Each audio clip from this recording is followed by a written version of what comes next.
Okay. So, I'm actually here to talk about Jon Snow. In case you're not watching Game of Thrones, who's not watching Game of Thrones? Shame, shame, shame, shame, shame on you. It's your problem. Anyway, I will not have any spoilers here. I will not tell the story, so no worries. If you still want to watch it sometimes, feel free to do so. So this sad guy, Jon Snow, he's really after one thing. He wants to beat the shit out of the zombie apocalypse, okay? He wants to rally troops. He wants to fight it. That's his only goal in the whole series. Yeah, spoilers, sorry. Yeah. There will be some spoilers. And throughout the way, he gets different kind of management titles, yet he alienates himself from his men through the story. So he hates being a leader. He also says, I don't want it. It's really the basic of this character, if another spoiler. I don't want it. But is he a leader? Yes, he is. And how can we know that? Because he's really determined to do something, although he is not the best leader in the series. Why is he a leader?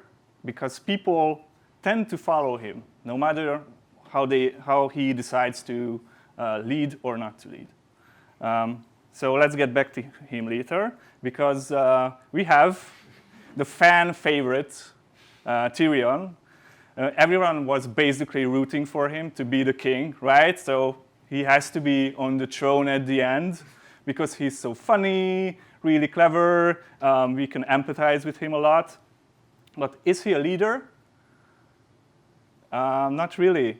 He doesn't have the dedication to step up. He has a great sense of empathy, and he can react to critical situations, but he doesn't step up. Really great writing, by the way. He stays in the background. He's a super important character, but he's not a leader, even though everyone wants him to be one. So he needs someone to follow. We will get back to this. This is Exalt Interactive, my company. This is my company. We are 16 people right now. We have actually more ladies, so it's a diverser group than on the photo. But after a long week, we all look the same like this. So that's totally OK for illustration purposes. So I took this analogy because we are an agency, or more like a consultancy type of firm. And we have a small boat or company, and we are pretty much dependent on the wind and the sea. And if the sea changes or the wind changes, so the market changes and the way people buy and react to design changes, that affects us a lot. So when there's a storm, we are in deep trouble. So we have to adapt. And this is a good thing, by the way. So if a member joins or leaves, the whole boat is like, tilts a little. Like, what? Oh, OK. OK, someone is on board. Someone jumped out. We also feel that. It's a very, very intense feeling. So, and unlike product companies like Emarsys, we don't have really deep domain knowledge about things we do. We don't really have the time to learn and really go deep in the domain we work on with clients. So usually, if we have like 4 months spending on oncology, then we will have 4 months spending on like bank branches and spatial design and service design projects. So we shift a lot, and we don't have time to immerse ourselves to these domains. So is this good or bad? I think it's good. We see a lot of the world, and we travel a lot, and we see a lot of people. We see startups. We see the biggest companies on Earth, how they operate, what agile is, and we discover these on our own. So I think there's no other place for learning about the world no better place than agencies.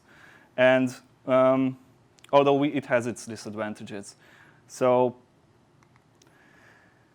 this is Esther. She is a senior lead UX designer at Exalt. And this is Lily. She is our senior lead service designer at Exalt. I'm just saying, don't mess with us, so, okay, just to get the proportions right. So they just recently became senior leads. And why now? Because I've started to get really shitty feedback on one-on-ones. And that was because I didn't realize that our company has grown. And it was grown just enough to shift my attention to more details. And we had simply more people. I couldn't manage and mentor people that much anymore. So we had to step up, and they became senior leaders. So when you realize that, it is hard because they now experience the same thing I experienced when I was becoming a leader, and that there's a fine line, there's a difference between your colleagues being your friends and your being friendly with your colleagues, if that makes sense, right? So it's a transformation, and it is a process, and they are just reliving it, the same thing that I did. So they started to plan, monitor, and manage people and coordinate projects as well. Yeah, that's interesting. I see a different image here. Yeah. Yeah, I think it. No, okay, that works. So books. One thing I've learned, there are many design leadership books out there. I read a few. You can really learn a lot about management, but I don't think you can learn leadership from a book, because there is a distinct difference between leadership and management. And management is always about controlling numbers, tasks, but leadership is people, and managing people, and handling interpersonal connections. So management is your job, but leadership is rather a quality. This is from her, if you heard the podcast. So what now? Okay, you as a leader should have your glass always half full. I'm sorry, I'm just seeing different, yeah. So, half full, or your cup half full. Because even you have these challenges, you're facing these challenges all the time, and people start to react differently to your role. You have to stay confident and positive. And it's really important. Even if you are not feeling comfortable and you're not really confident, like I am right now because you are staring at me all the time, that's really super awkward. You have to stay positive, and you have to be conscious about that and handle it, because that's what leaders do. That's your job. So I learned a lot of things about leadership, and it's always about empowering people, empowering teams, never really about what leaders feel inside and how you can cope with it. Indeed, empowering people is a really important thing, but I think there is a problem when we always emphasize selflessness and help your team be like a shadow.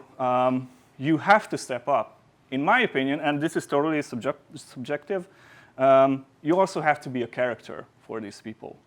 And you also have to show good examples with your behavior, with your work, and not just empowering them, but also sometimes step up and say, I don't know, or just show them how to do it right. And I think it's totally okay to sometimes show that you are a leader because you are good in something. This is important as well. Not really a popular thought these days, but I think it's still very important. So you have to be someone who people will believe in.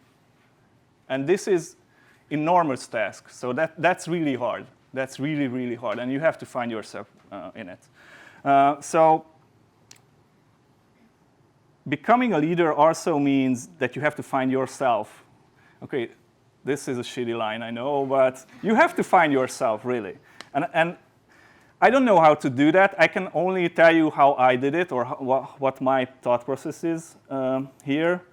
You have to know where you came from and what your interests are, how you react to people, how you react to certain topics, politics even, whatever, and how you treat problems. So what about me?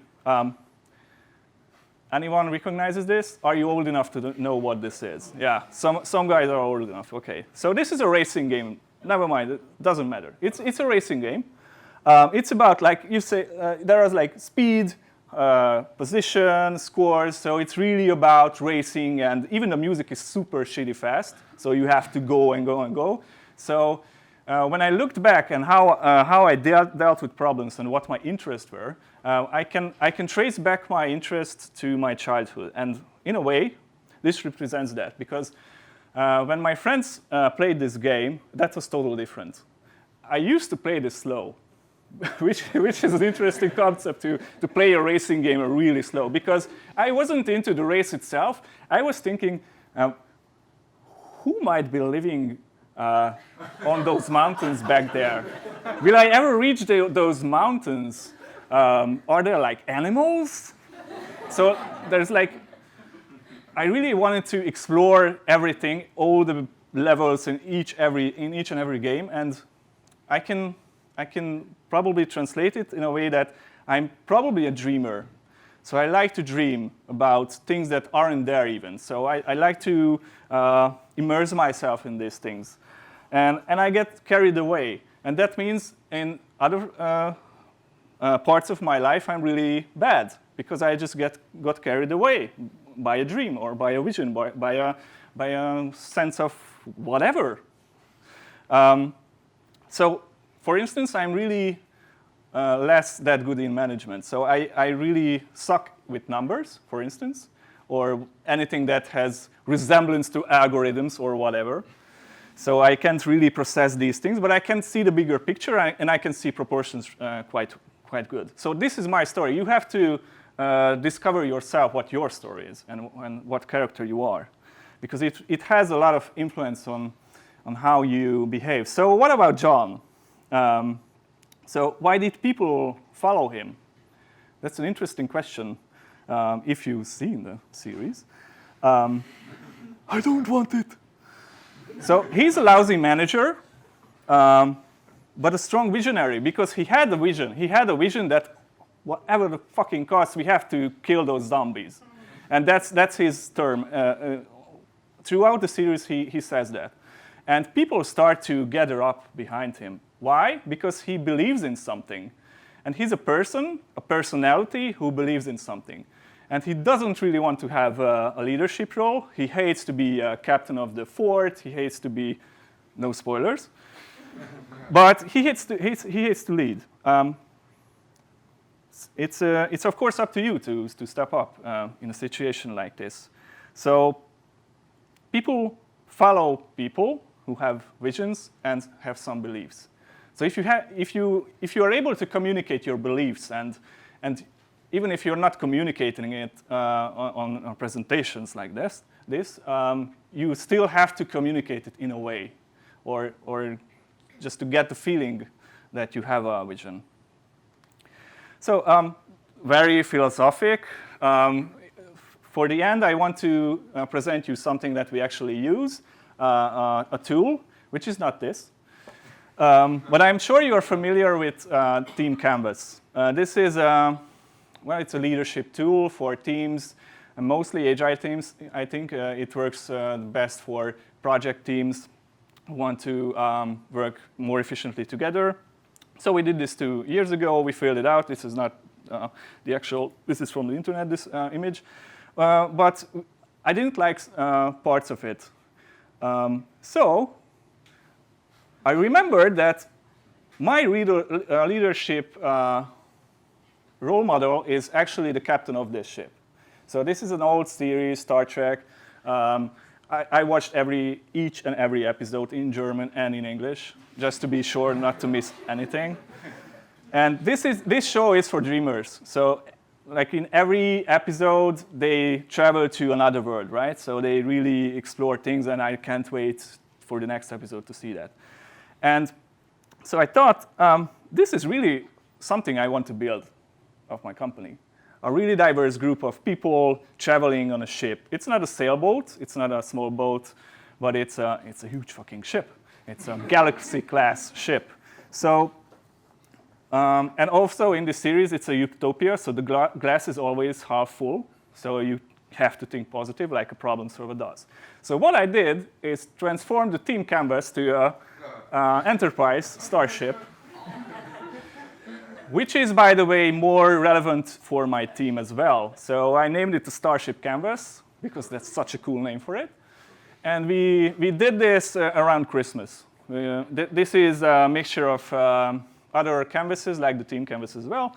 But we reshifted the focus, and we tried to understand what we are doing. And the main takeaway here is that I think for teams like us who are like traveling in the world of design and have to overcome challenges, it's really important where you're heading at. So this is the seek out part. So where are we heading? Like really, what's the destination here? What's the next word we will arrive to, right? And to avoid, what we should avoid, what clients, what projects, what industry, whatever. And the most important part that I was missing from a lot of canvases is the bridge. You can't see that, but that's actually the commitment. So in order to do that, what do you commit yourself to? You as a team member individually. And you have to step up and say that I will commit myself to reach this and that team goal in the future. So this is how it looks at the end. The whiteboard is obviously not large enough. But that was version 1. I will probably do this in a short matter of like weeks. So we will test this again, and please feel free to download it. I will have it uploaded on starshipcanvas.com. So it will be available. I don't care if you don't download it. I don't care. I love this tool. It was made for my team, so whatever. But if you want to give us feedback, will be much appreciated. And we will, of course, revise the canvas itself. That would be great. So to all the Johns out there, it's always that sad, right? I couldn't find a happy picture of him. Work on your vision, communicate your beliefs, and accept your calling if you are a leader. Thank you.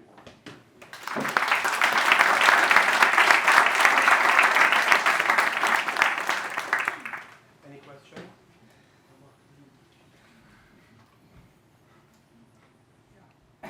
So when you want to show off your design skills, how do you do that? So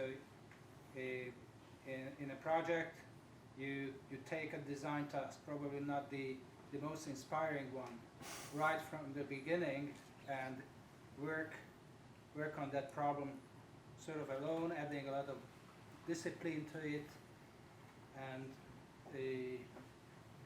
in a way that others can follow, and they would see that your personal results are quite good. Or do you do it by mentoring others who face really tough problems they cannot solve on their own, and then you team up with them and do it together? Yeah. Could you repeat the question? The second one is, I think it's empowerment. Could you repeat the question, please, by the way? Wow. So the first one was really about how do I show example in a project of design skills as a leader. And the second one was the same, but do I have an approach as a mentor and just leave it to the people who are trying to solve the problem? So I think both will work. Like I said, we are in an agency, so you can't fuck up 2 times with the same client. So if someone in your team, well, let's just say, does something mediocre, then you have to step up as a leader and of course, with some guidance, give your design skills to that project some percentage, 40%, whatever. And this happens a lot with like younger colleagues, but with senior people who have more a better pattern language, they've seen a lot. That's less so.